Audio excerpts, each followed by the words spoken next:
I am the executive director of Adeo. I have been for the last 10 years, and my job is to just sort of oversee everything that we do. So, as you can imagine, just everything related to our outreach and representation in the community, our development and relationships with our board of directors, fiscal oversight, all of the operations, and most importantly, our programmatic offerings, which is now, I'm so happy to say, just a total focus on adults with brain injuries and providing them with 24/7 wraparound services. And what that means is a place to call home. We start with that, and then we build support services around each individual that are very, very tailored to meet their needs. So in other words, some people might need a lot of physical support. Others may be relatively physically independent, but need support in other kinds of ways, because with brain injuries, a lot of the support needs are not quite visible. And so that is what we do programmatically. We have a 19-person residential program. We are poised to grow within the next 12 to 18 months to offer services to up to 28 more people. And so all of the details that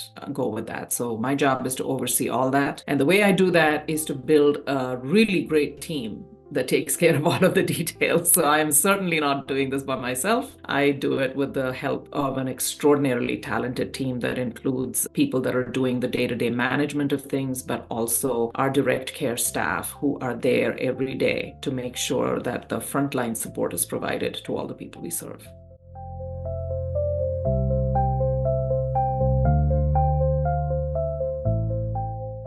Adeo has been in existence for decades. 1977 was when we were first established. And the mission at Adeo has always been to support people with disabilities in a variety of ways. Over the last couple of years, our mission has gotten streamlined. Our mission and vision, for that matter, have gotten streamlined. And so the vision now for us is ensuring that people with brain injuries can live connected lives in the community and be part of the community in a way that everybody else tends to take for granted. And how we operationalize that in our mission is to provide supportive services for adults with brain injuries that are tailored to meet their individual needs.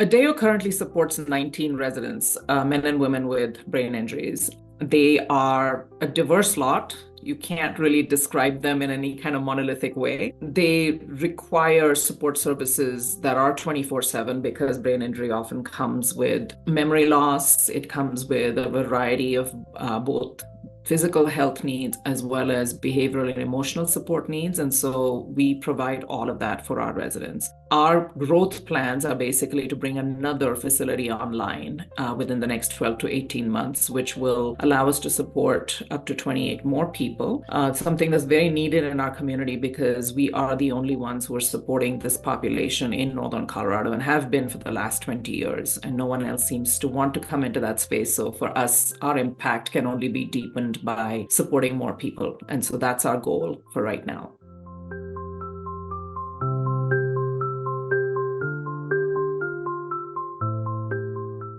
I'd like to tell you the story of one of our residents, Linda, and I'm telling you this with her permission. I met Linda 10 years ago when I first started as the executive director at Adeo. And when I met her, she spoke so softly that all of us had to ask her to repeat herself many, many times before we could really hear what she was saying. If you meet Linda today, she no longer speaks that softly. She is very confident. In fact, she was our speaker at the brain injury awareness event that we hosted in March this year. And she was able to tell the attendees why she enjoys being supported by Adeo. Linda used to work for a construction company before she had a car accident that led to her brain injury. She was down in Louisiana, and she will tell you now her story, and she will tell you that she used to be in charge of dispatching 40 men who, ran the fleet and stuff like that. And she gave them their orders and she did all of that. And when I met Linda, there was no way I would have imagined that that's what she was in her previous to brain injury life.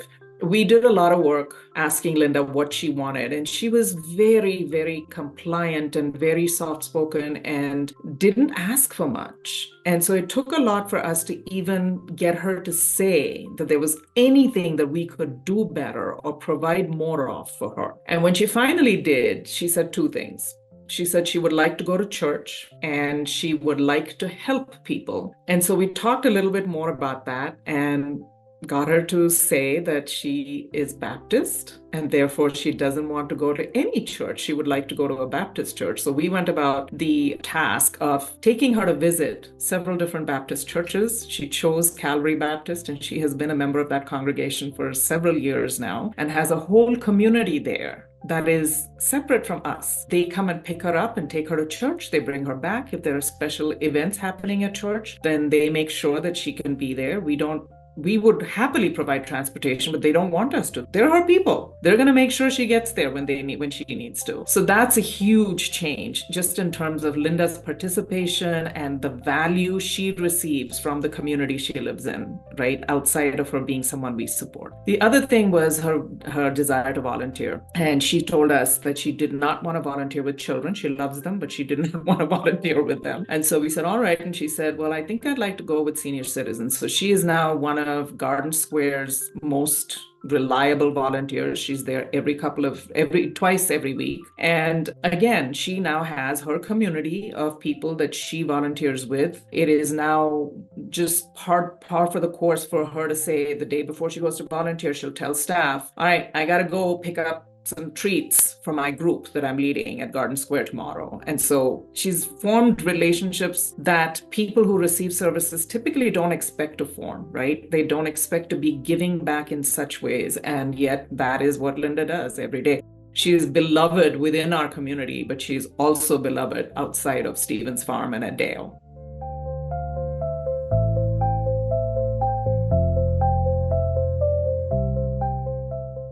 One of the things Adeo uses as a foundational principle for the way we do our work is we do not believe that we can be all things to our residents. We can do a lot, but we are a bridging organization in order for them to really be part of the community and have the ability to access all of the wonderful resources that are available in Greeley-Weld County. One of the things we have to do is build these strong bidirectional partnerships with a variety of entities in the community, right? So a prime example of that is our partnership with District 6. They have a program where they identify students, and I'm so happy to see how much effort they put into making sure that they recruit students who are students of color, students from other marginalized, typically under-resourced communities, and give them opportunities for internships. And then they build partnerships with businesses in the community who can host these students. So Adeo is one of the host sites for D6 interns. And I just received the resumes of 4 incredible students from D6, and we're going to start the interview process next week. And we will hopefully be able to host 4 of them this year during the summer months when they're out of school. 2 of them will be part of our engagement team, which is basically the team that ensures that our residents receive lots and lots of opportunities to explore a variety of things, both within our own Adeo community, but then outside within the larger Greeley-Weld County, Northern Colorado community as well. So 2 interns who do that. We're going to have 1 intern who works with our outreach team, and that is really taking Adeo's story out into the community and making sure that everybody in the community knows who we are and what we do and why we do it. And then this year we're offering a 4th internship, and that will be with our kitchen, because we have a really great kitchen operation. You know, we have to provide 3 meals plus snacks plus whatever for 19 residents day in and day out. It's continuous. It doesn't stop. It's not like, the kitchen ever closes really. And we have to not only provide tasty meals that our residents aren't going to complain about, but we have to make sure that they're really healthful meals, that we're giving them balanced diets. We have a lot of people with, who perhaps might be pre-diabetic or already diabetic. And so really focusing on the health side of meals, but knowing that none of that is going to help if they're not also if they don't really taste good.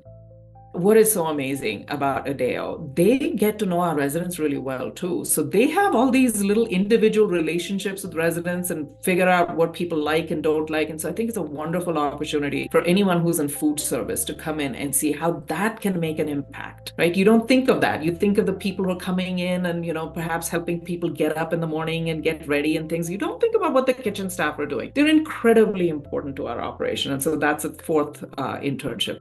So I'm really excited about that because that is an example of how Adeo is strengthened and in turn strengthens other entities in this community that are trying to do the right thing for so many, many, many people. So I love the idea that and all four of these students are students of color, and two of them are bilingual in Spanish and English. It is so exciting to see all of this because we have some Spanish speaking residents who would love to be able to talk to our staff in Spanish. So we are consciously recruiting people who are bilingual in Spanish and English. This is just the beginning. We've also had a really good relationship with UNC in the past, which unfortunately during COVID kind of everything shut down, and we've been trying to bring back some of those. So we would like to also form those internship relationships with UNC and with Ames to see what their students would like to kind of experience within the healthcare setting. And for their students to know, just as the D6 students are getting to know, that just because Adeo sits in the healthcare setting doesn't mean we can't have all these other opportunities as well for them to experience. Because you could be sitting in the healthcare setting, but then you've got a kitchen operation, you've got an HR operation, you've got an outreach operation, you have a facilities maintenance operation. All of these things are also part and parcel of what we do at Adeo. We think that we can be an amazing partner organization to our educational partners in the community. Something I'm really excited to talk about that we've been doing at Adeo now for about 18 months, and we will continue it throughout this year and hopefully into 2025, is the investment we're making in training for staff across the board. So obviously when our direct care workers are hired, they get a lot of training on what care is and what does that mean for our residents and how do you do their care, how do you personalize that care so that you really know people's idiosyncrasies and all of that. That said, there are some other things that we felt were really important for us to really build a collaborative, cohesive, high-functioning, high-productivity team, right? And some of the things that you need there are the ability to lead, the ability to collaborate, the ability to communicate well, the ability to give and get feedback in ways that are respectful and yet productive.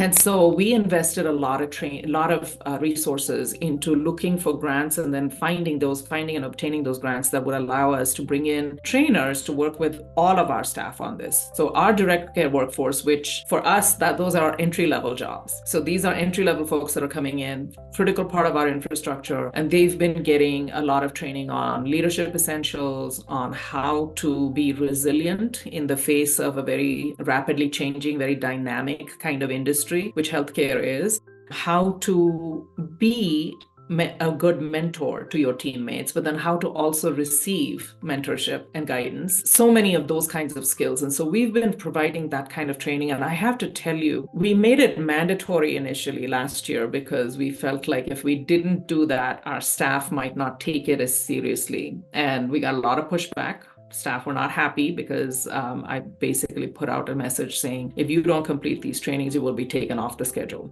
And so we got a lot of pushback, but this year we're able to offer the same kind of training. It's not mandatory. People are showing up in droves because they recognize the value of being in a space where they can be with each other. Sometimes their managers are there, sometimes their managers are not there. And they formed a really deep bond with the trainer that we had chosen for this series of trainings, Chalice Springfield of Unstoppable Curiosity. So that's again a partnership we have built that is ongoing for us, and it's a very strong partnership. And so Chalice comes in, she's built a relationship with our staff. They trust her, they know her, and she in turn has really learned what's important to them. And so she's able to customize and tailor her presentations so that they make sense for our staff. So that's been really exciting. A second trainer that we've brought in this year is Misty Willis with Cultural Keys, and her focus is on diversity, equity, inclusion, and belonging. And the reason this is so important for us is we have a diverse workforce. Weld County is an incredibly diverse county, and yet we know that not everybody feels like they have an equal voice, whether it's within our organization, whether it's within the community at large, whether it's in the world at large. And we know that this is important work to do. Adeo's work is social justice based. waste. We are determined that our residents with brain injuries can take their full and rightful place as citizens of this country, this community, the world at large.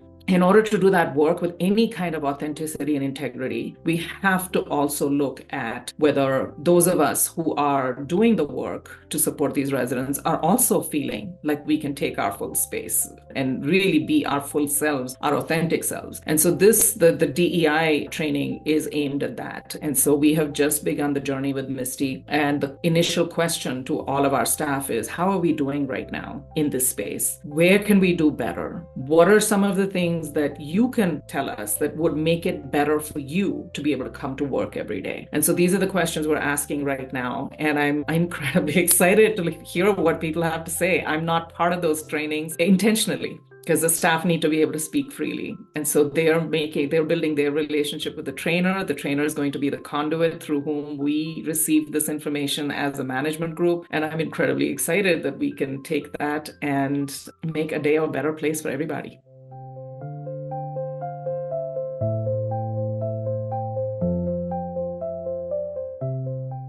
Adeo and the residents we support benefit so much from people in the community who choose to support us. So if anyone watching wants to know what's the best way to support Adeo, I can tell you that there are so many different ways that you can get involved.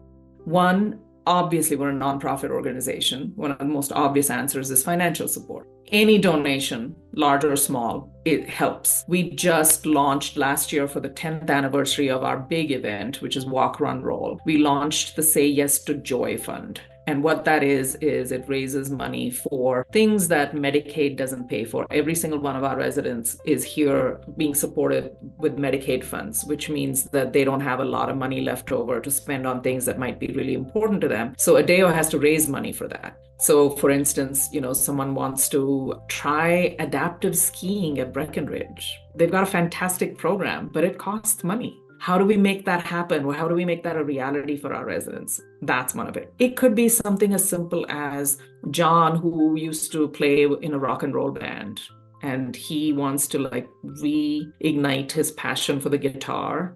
Could we do something? Would it be something as simple as guitar lessons, or would it be something different? All of that takes some resources. And so the Say Yes to Joy Fund is about anything that would bring joy to our residents' lives. So if you want to contribute, you can go on our website, www.adeoco.org. There's a donate button. You can click on that and donate. You can send us a check. You can any which way.